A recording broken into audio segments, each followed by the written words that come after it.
Meantime, Baha President Graham Davis says mass testing and leveling off COVID-19 infections in the Bahamas will be key to the reopening of the multi-billion-dollar multi-property resort.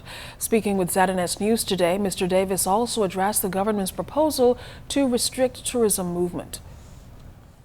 We have been in a ramp-up period since 2018 when we were fully opened, and as you get into our peak season of March, it was certainly very, very difficult news to accept. Even 6 months later, uncertainty persists. Today, the World Health Organization recorded a record one-day rise in the number of new coronavirus infections, nearly 308,000 cases over 24 hours.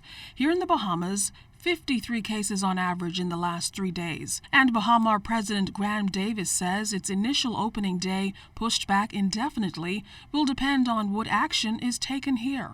And I don't think, I'm hoping that we don't have to wait for the vaccine to be the solution. But I do believe that widespread testing and contact tracing and getting the virus under control is a great solution.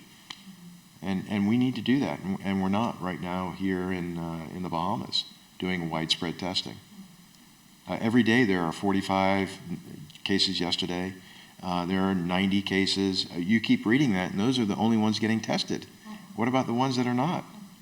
And so that's our concern. And we need to make sure that it is under control here in the Bahamas as well as in the United States before we open up and bring over 3,000 associates back and make that an investment in reopening and not have to shut down shortly thereafter because the cases are out of control here in the Bahamas. The October opening decision, Davis explained, was largely based on the June numbers, which saw new COVID cases in the Bahamas down to 0 before the border reopening brought a strong second wave. Meantime, despite acknowledging the Ministry of Tourism's softened vacation-in-place message, Davis says the company can't reconcile restricted movement with the vacation experience its guests are seeking. There are certainly some hurdles to overcome at the moment. There are, and those hurdles and are obstacles for guests to want to come to the Bahamas. The 14-day quarantine, which has now become a vacation-in-place program, up to 14 days. It is a great program, and I applaud the Ministry of Tourism and the efforts that the Minister of Tourism and Director General have taken in order to soften that. But that really does need to get down to where there is no quarantine for our guests arriving, because that is an impediment to travel. Vacation in place is a quarantine, and we need to make sure that guests have that free ability to come here to the Bahamas and enjoy the experience here at Baha, but not having to feel that they are trapped in a hotel environment. So it's still too restrictive as far as you're concerned? It is somewhat restrictive.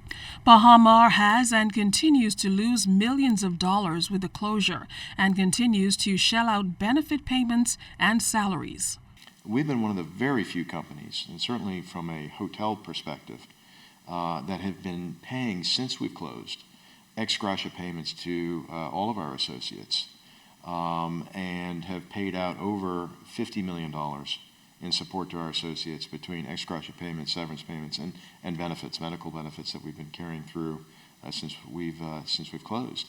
In addition to that, we've been paying in advance the NIB payments and also the government assistance program that the Ministry of Finance has been providing. We've been paying those up front and collecting that from the government to make it easy as best we can for our associates. And we'll continue to do that for the next 90 days with what I hope could be the light at the end of the tunnel. And it could be up to that 90 days, could be sooner, it could be possibly later. It really depends on what happens here in the Bahamas. Well, tomorrow, hear from President Davis on the forecast for the post-COVID hotel operations and the progress of a $300 million expansion underway at Baha.